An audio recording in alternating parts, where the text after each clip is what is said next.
يعتبر الفنان المصري عبد الرحمن أبو زهرة من أشهر نجوم الفن في مصر، وقد قدم العديد من الأعمال الفنية، وهو من مواليد محافظة دمياط في جمهورية مصر العربية. ولد في 7 مارس عام 1934، وقد نال إعجاب الملايين من المتابعين والمشاهدين للأعمال الفنية الكبيرة في الوسط الفني.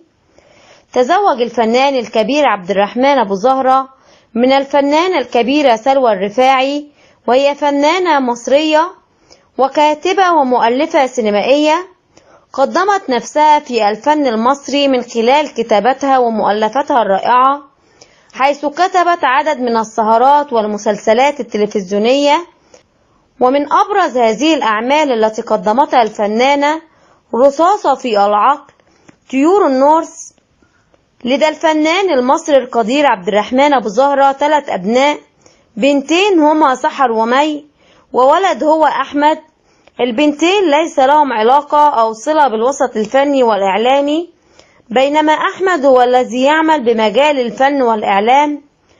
كان ظهوره الأول بصحبة والده في الاحتفالات التي يكرم فيها الفنان عن مشواره الفني، حيث لا يستطيع النجم عبد الرحمن أبو زهرة السير منفردا نظرا لكبر سنه وشيخوخته، حيث أنه تجاوز 80 عاما.